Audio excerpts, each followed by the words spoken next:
Hi, thank you for joining me today.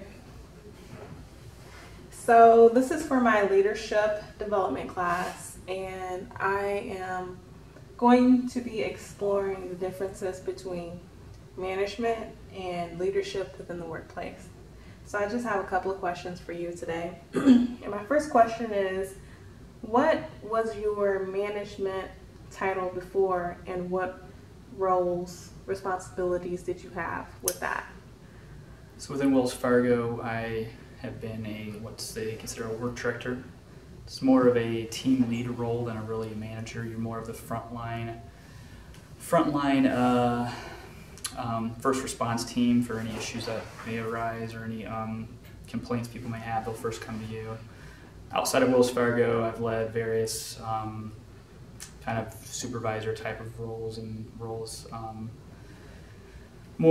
Probably the most critical one I had was working for an architectural firm that I had, and was managing somebody who oversaw all of our printing. So we do internal printing that consisted of printing large 24 by 36 formats. Again, I mean, at very high level, that's what I have done as far as leadership goes. So you've had two managerial roles, one at an architectural firm and one at Wells Fargo as a supervisor? As far as managing people, correct.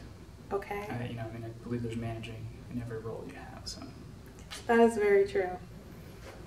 That is true. And we'll get back to that in more detail later. But how is that different when you are managing from what you're doing now as an individual contributor? Because right now you're a business systems consultant. Initiatives consultant. Yes. Business initiatives consultant. Okay. Managing, I guess, individual contributor role probably is more managing documentation instead of people. That's not always the case. A lot of times the projects I have currently as initiatives consultant, individual contributor role, you still have to manage people. You still need their response for closing out any project documentation that you need, getting approvals. There's still a lot of communication and reliance on people outside of yourself, even though you are an individual contributor.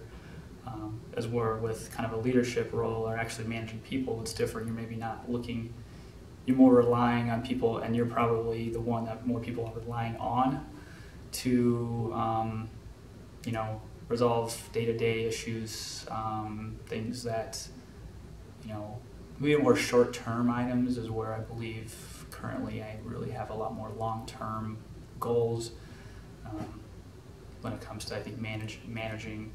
Again, you're kind of using that term fairly vague. So yeah, you can manage people, and you can also manage process along with people. So what exactly do you do here at Wells Fargo?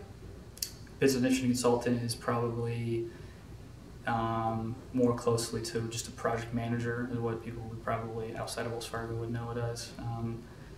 I currently have roles that are around record retention. So electronic documentation has certain guidelines and standards that I must follow as far as how long stuff should be held and where and why. I deal with a lot of development within a SharePoint and other requirements building. I am also heavily involved with a customer impact group where we review and resolve any issues that may impact customers. We have governance items regarding Microsoft access and databases created. I manage a resource team that makes sure that those are all in compliance and they're deleted if they're no longer needed, because you can only store a vast amount of information and access, and it kind of runs into some risks of there being possible customer information within that can be leaked outside of the need-to-know parties. Okay. So why did you leave your management role to work as an individual contributor? I left honestly, because I got a little burnt out. I had anywhere from 25 to 40 team members at one time. It got to the point where I didn't even know, I wouldn't have time to meet with them because they would work different shifts, so you would have different shifts going on. I also just wanted to learn more. There's only so much I believe you can learn as being a manager. You're kind of restricted to, an operational manager, you're restricted to just learning your line of business. I wanted to learn more about some of the process improvement methodology that's out there. I also wanted to learn a little bit more about the behind the scenes. Again, operations is what people mostly rely on for day to day, production, whatever it is you may be doing, while the support groups are helping you either improve that or just simply stay afloat by providing reporting, or process improvement issues may include all sorts of different technology improvements, or you can also have human capital improvements as well as training and items like that. So in a nutshell, really kind of look for something else that didn't require having to manage that many people at one time. That doesn't mean I won't go back into leadership. It just means I needed a break from it for some time. So I do know there's a difference between managing entry-level contributors versus managing higher-level contributors. So your entry-level would be your collectors, your home preservation specialists. Yep. Your higher level would probably be technical writers, implementation associates, or even business initiative consultants. So in the future, do you see yourself managing higher level contributors versus lower level contributors? Yeah, that's what I meant kind of when I would get back into, I have no issue getting back into management, leadership role, but I would want something where I have not only a smaller team, but also have more higher level team members who you possibly don't have the same issues and complaints that you do when you're maybe dealing with people that is their first job, say out of college, or first job working in an office setting. We had some very interesting complaints and scenarios come up when you're a frontline manager compared to, I believe a lot of that's resolved when you get into the higher level, although I know it doesn't typically always go away. You're still going to have some issues here and there with certain team members.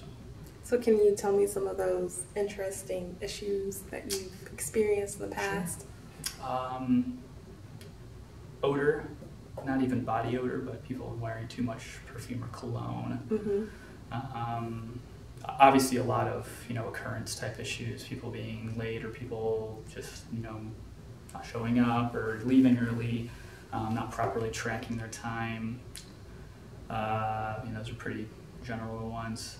The odor ones were always the ones that were kind of interesting because it's kind of, you got to kind of walk on a fine line to some of those. But those are all I can think of the top of my head, really. It's been 3-4 years since I've been in that role. So. And when you were describing some of the odor issues, that's basically telling people, hey, you have too much perfume on? Pretty much. Have you ever had it reversed? Someone coming in with really bad hygiene? Yeah, that's happened too. And as a manager, you would have to approach them about it? I guess I never had an issue that was bad enough that I had to approach it in that manner. I was able to kind of isolate that person for a short period of time. They did not last very long. There was other issues that they had going on, so they were, their contract was terminated before it really needed to address that. So I got lucky, I guess. Because that would be a pretty awkward situation. Yes, it would be.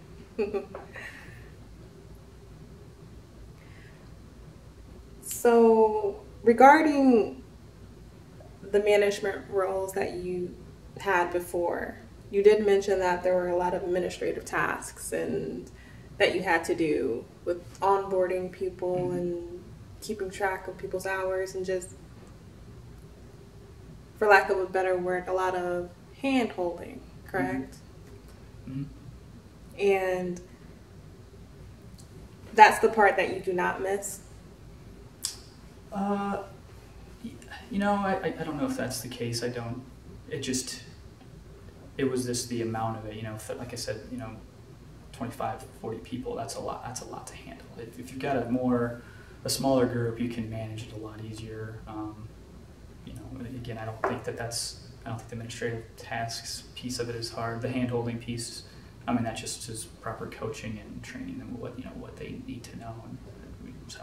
So no, I just think it was just the amount of it that I had with the team that I had within Wells Fargo. So since you had such a large team, between 25 and 40, do you think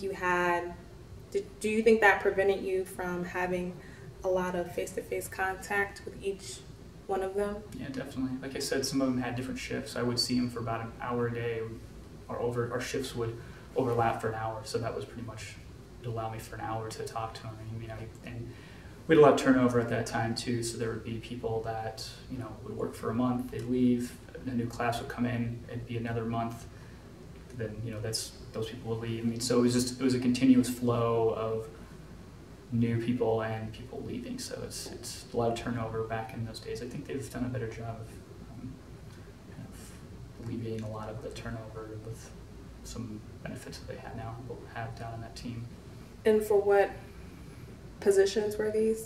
Those would have been, so most of those would have actually been managed resources or temps, contractors, whatever you want to call them. The official title for Wells Fargo would have been operations clerk or operations processor. Okay. So when you were a supervisor and a manager at the architectural firm, how did you feel at the end of the day? Were you kind of exhausted? Were you mentally drained from having to manage between 25 and 40 people? How did you feel when you finally got to go home at the end of the day? Yeah, of course you're drained. I also feel like you weren't able, like you said earlier, not able to really have that face-to-face time with some people. So you kind of feel like you're leaving some people out. You may not have a fair, you might not have a good balance of the people that you were able to talk with and have a conversation with and coach them on things, to the other people that maybe may have a different shift or maybe are just a good processor, and you don't have any control over discussing with them because they're your processor, so they're doing what they need to do. Your time is spent on the people that are having issues with either their quality or their production numbers of not producing enough of what they should. So again, I think it's back to you not really having enough time to spend with the people that probably could really use coaching. You're just correcting issue after issue with people that that seem to basically just have the same issues over again. Again, that's a coaching thing. When you have 40 people, one person can't coach or really lead 40 people with what's expected of, I think, a manager at that level. So it was difficult, but I don't know. So at that number of people, do those people really just become another number instead of, because if you're managing 40 people, is it just like another number on your production sheet? We wouldn't want that to be like that, but I'm sure that's kind of that's how a lot of them felt. But again, it's kind of just comes with the fast-paced, high turnover environment that was with the group that I managed. So. Mm-hmm. And when you were a manager, do you think you had more freedom to do what you wanted to do? Or even though you were a manager, I know you had a manager to report to. Mm-hmm. So do you think you had more or less freedom as a manager compared to individual contributor? I think you probably have less freedom as a manager. Because you're not only responsible for yourself, but you're also responsible for the people that that are on your team that you're leading. So, I would say less freedom as a manager than as an individual contributor. when you were a manager, did you ever have time to get involved in activities, engagement activities such as team member networks or different clubs, organizations? Yeah, no, I mean, I wasn't involved in any of those at the time, so. Was it because of the time commitment? Yeah, probably something to do with it. I mean, I think that a lot of those extracurricular activities I probably learned about after the fact when I'm in my current role or more individual contributor. I think you have, again, more freedom, more time, I believe, than when you're a manager. So. And when you're a manager, your number one responsibility is managing people. Yeah. So you're not necessarily doing the tasks that they're doing, but you're managing them in order to ensure that those tasks are done correctly and in an appropriate manner, timely manner. Yep, I agree. How do you continue to lead regardless of your job title? Oh, I believe back to kind of how we said where, even managing projects, you still are relying on a lot of people if it's not, for certain action items that you've given them or following up approvals, things like that. So, I mean, I think you're not managing people in the sense that they really report to you. You have to even take it, I think, a step further. And I think it's harder sometimes to get stuff from people if they're not a team member of yours, because I think sometimes higher priority items will come up that they say, that may or may not be higher priority than what you're asking for, but they'll take that over, responding to you or giving, or following up with you, whatever you've asked them to do.